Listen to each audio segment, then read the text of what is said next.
Bom dia, graça e paz do Senhor Jesus Cristo seja convosco, onde quer que você esteja me ouvindo.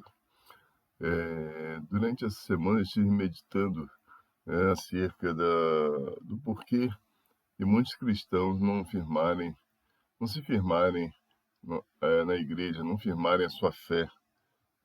E o que me levou a meditar acerca da maturidade cristã.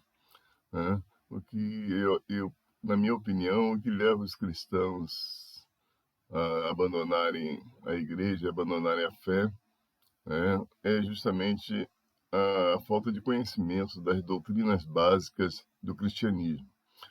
Por isso, o Senhor me levou a estar agora gravando essas lições. São 16 lições e eu iniciarei hoje, né, a primeira lição que fala sobre a Trindade Santa, né? É um tema assim que mesmo dentro da igreja hoje muitos não sabem nem falar acerca da Trindade, né?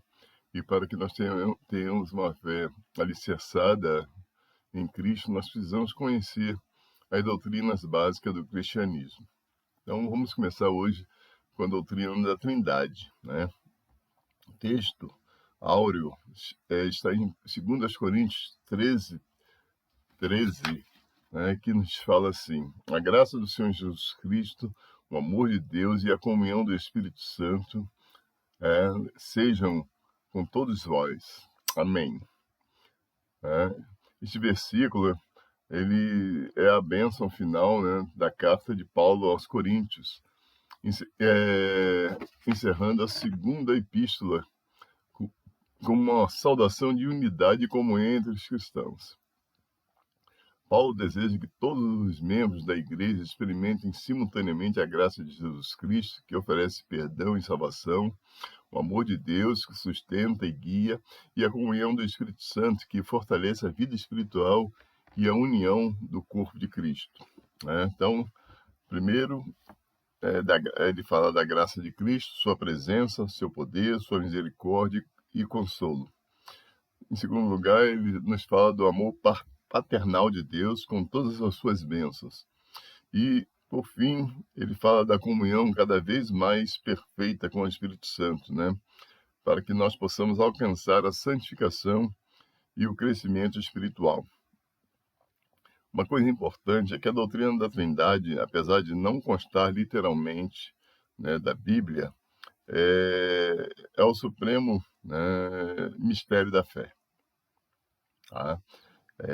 Quanto mais entendemos, mais se alargam os horizontes de nossa compreensão espiritual. Então, nós temos assim outros textos bíblicos importantes, né? Como Mateus, capítulo 3, versículos 16 e 17, que assim nos fala: e sendo Jesus batizado, subiu logo das águas, e eis que lhe abriram os céus, e viu o Espírito de Deus descendo como pomba e vindo sobre ele. E eis que uma voz dos céus disse: este é o meu filho amado, em quem me comprazo. Nós vemos aí a figura da Trindade: Jesus sendo batizado, o Espírito Santo em forma de pomba, né? E a voz do Pai dizendo: este é meu filho amado, em quem me comprazo. Tem também a passagem de Mateus 28, 18 e 20, né, que é bastante conhecida, que nos fala da Trindade Santa, né, nos fala da grande comissão, e nele está presente ali a figura da Trindade. E João 14, 16, né, também nos fala acerca disso. João 14, 16 e 17: e eu rogarei ao Pai, e ele vos dará outro Consolador, para que fique convosco para sempre. O Espírito da verdade, que o mundo não pode receber, porque não o vê e nem o conhece. Mas vós o conheceis, porque habita convosco e estará em vós. Amém? Então, Jesus dizendo que vai para o Pai e vai enviar o Consolador, né? As três figuras da Trindade aí, de uma forma bem, bem clara.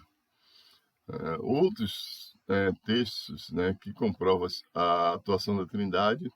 Está lá na criação, né, em Gênesis capítulo 1, versículo 1 e 2, quando, né, o mundo estava em trevas, e, o Espírito de Deus pairava sobre as águas, né?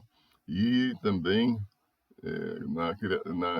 ainda na criação, quando o próprio Pai fala, né? Façamos o homem a nossa imagem conforme a nossa semelhança, né? Façamos.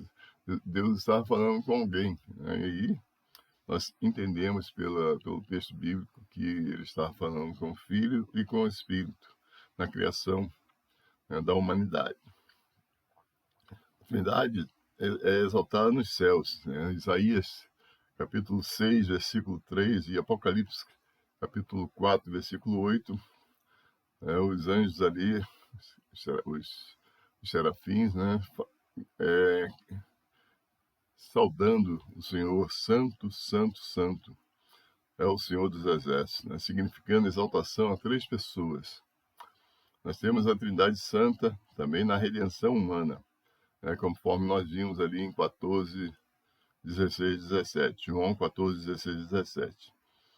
Nós vemos a Trindade Santa na evangelização, Mateus 28, 19, né? Quando o Senhor diz que estará conosco todos os dias até a consumação dos séculos. Amém? Todo poder me foi dado, céus e na terra. Nós vemos a Trindade Santa na igreja de Corinto, né? A passagem inicial que nós lemos, 2 Coríntios 13, 13. Quais são as dificuldades, então, para a aceitação dessa doutrina santa, né? Primeiro, a palavra Trindade não consta do texto bíblico, né? Isso é para algumas pessoas que não se aprofundam no texto bíblico, é uma dificuldade de entenderem a questão da Trindade, porque a palavra literalmente não consta do texto bíblico. Em segundo lugar, o Antigo Testamento ensina com veemência a unicidade de Deus, o que não deixa de ser uma verdade. Essencialmente, Deus é uno, mas ele se manifesta aos homens de três maneiras diferentes. A Bíblia nos revela, né, três pessoas divinas que possuem a mesma essência e eterna divindade. Elas não são três deuses. A Trindade é a tríplice manifestação pessoal que Deus faz de si mesmo. As três pessoas da Trindade não são perfeitamente una em caráter e harmonia, e juntas constituem uma divindade. No Antigo Testamento, encontramos ideias e conceitos a respeito da Trindade. No Novo Testamento, deparamos-nos com uma revelação objetiva e as circunstâncias da vida do povo israelita em meio a povos politeístas e pagãos, né, que acreditavam em muitos deuses. Era um impedimento a revelação de Trindade, o que só foi possível com a plenitude dos tempos, conforme Gálatas 4:4. Então, o que nós temos aqui, irmãos?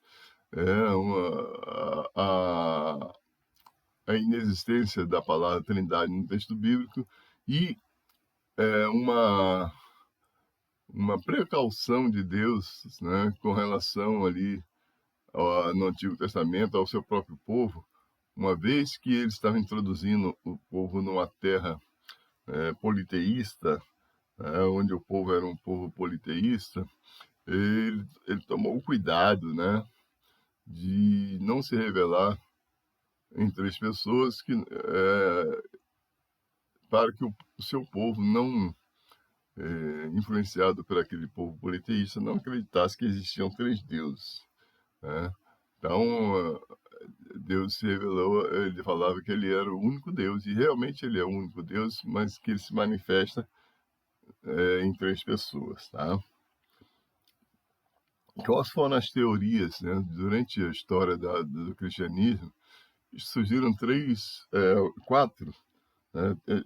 Na verdade, foram várias doutrinas falsas, acerca da Trindade, mas as quatro principais Vamos aqui. A primeira foi o unitarismo, né? O unitarismo ensina que Cristo é menos que Deus, que se trata de um homem excepcional, sobrenatural até, mas que não é Deus. Prega que só o Pai é Deus, né? Nós temos, essa foi a primeira doutrina falsa. A segunda foi o modalismo. O modalismo ensina que Deus é uma pessoa que se manifesta em três modos, sendo todavia unipessoal. O Pai, o Filho e o Espírito Santo apenas representam manifestações desse Deus unipessoal. Amém? O sabelianismo afirma que o Pai, o Filho e o Espírito eram apenas estágios da revelação de Deus ao homem, e de maneira alguma se trata de pessoas distintas uma da outra. Já o arianismo, né, afirma que apenas o Pai é divino e sem princípio. O Filho e o Espírito Santo foram criados depois. Bem? Então, nós vemos aí, né, que durante a história do cristianismo, muitas teorias, muitas falsas teorias, né, elas tentavam, na verdade, o objetivo principal é desacreditar, né, na divindade da pessoa do Senhor Jesus Cristo. O que a Bíblia nos ensina acerca da Trindade, irmãos? Né? Ela demonstra que Deus é ao mesmo tempo um e trino. É uno no que diz respeito à divindade, somente existe uma divindade. É trino no que diz respeito à personalidade.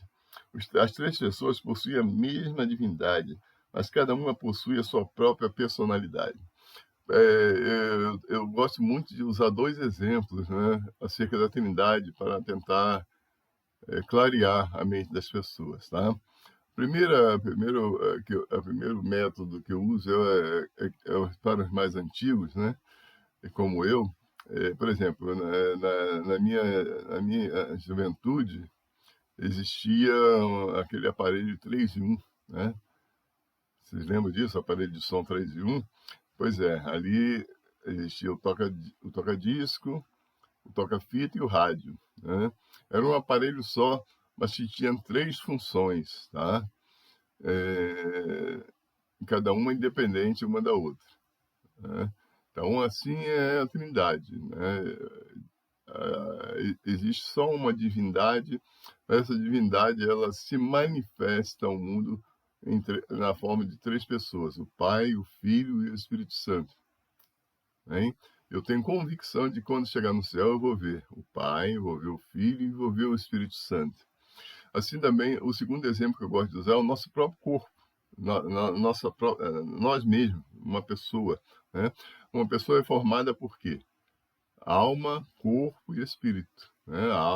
O corpo para se comunicar com o mundo físico, a alma, né, onde nós temos as nossas emoções, e o nosso espírito, que ele foi feito, né, foi idealizado por Deus para se comunicar diretamente com o Espírito de Deus. Amém? E essas três partes precisam estar em harmonia para que a pessoa ela possa ter uma vida saudável, física, emocional e espiritualmente.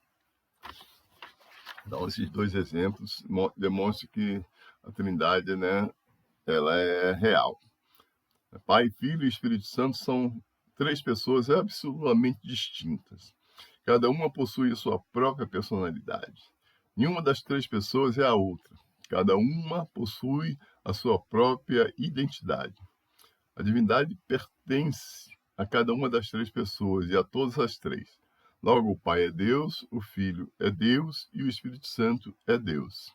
Considerando que a divindade destas três pessoas é apenas uma, de maneira alguma existem três deuses, não apenas um. O que caracteriza o fato de alguém ser Deus é a divindade. Se existe apenas uma divindade, existe apenas um Deus, que se manifesta eternamente por meio de três pessoas, o Pai, o Filho e o Espírito Santo. Nós temos na Bíblia muitos outros textos bíblicos que manifestam, né, a presença da Trindade, tá? Mas eu queria me ater apenas a alguns versículos, né? Primeira, né?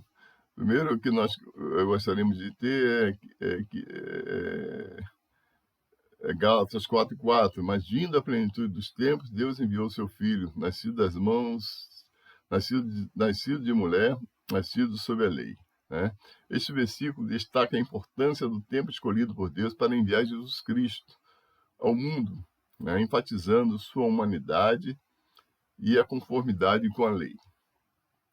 Depois nós temos no livro de Atos dos Apóstolos, né, algumas passagens que eu gostaria de trazer para os irmãos, que fala sobre a Trindade. A primeira é Atos 1, 7 e 8, capítulo 1, versículo 7 e 8.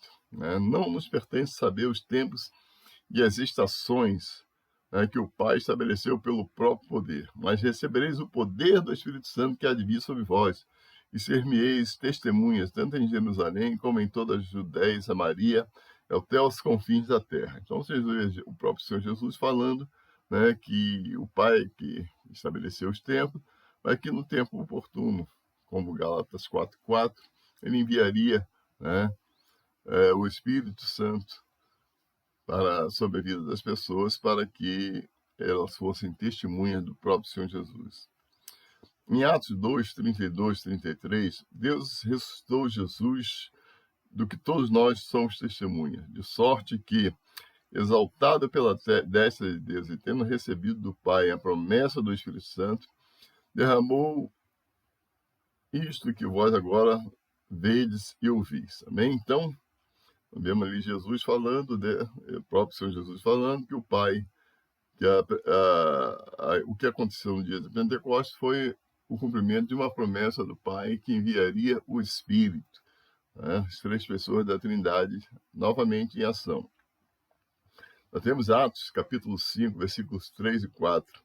Disse então Pedro: Ananias, por que encheu Satanás o teu coração para que mentisses ao Espírito Santo e retivesses parte do preço da herdade, guardando a não ficar para ti e vendida não estava em seu poder, porque formaste esse desígnio no seu coração.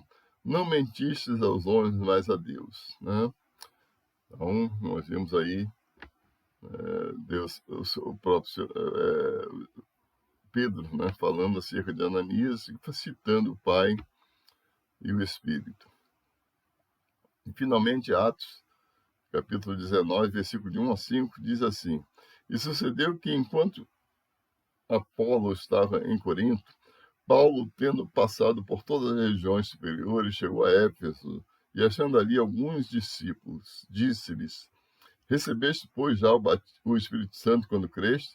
E eles disseram: Nós não ainda nem ouvimos que haja Espírito Santo. Perguntou-lhes então: Em que sois batizados então? Eles disseram: No batismo de João. Mas Paulo disse: Certamente João batizou com o batismo de arrependimento, dizendo ao povo que cresce no que após ele havia de vir, isto é, em Jesus Cristo.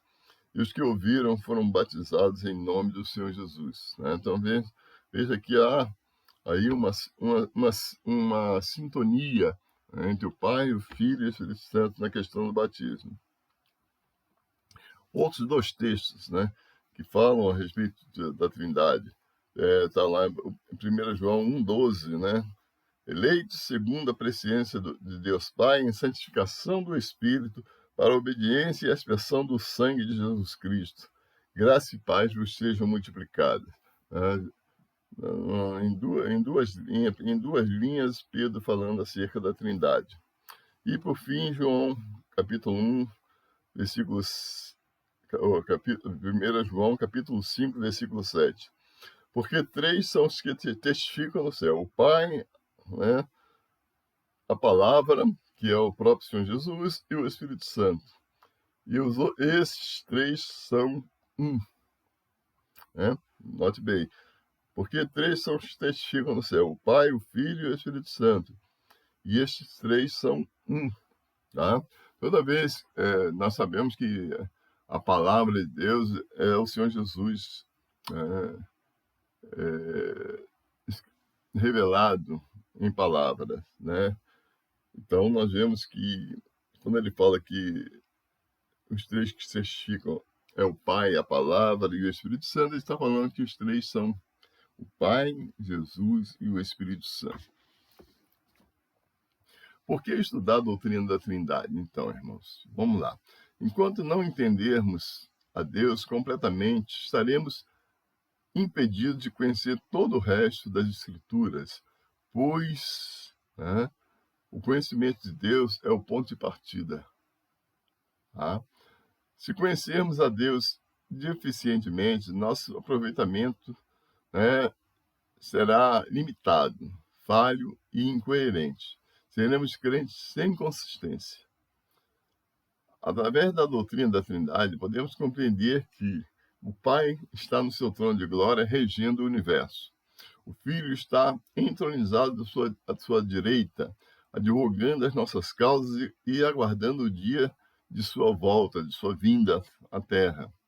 O Espírito Santo mora conosco, executando a sublime tarefa de santificação e aperfeiçoamento espiritual em nossas vidas, além de nos convencer do pecado, da justiça e do juízo.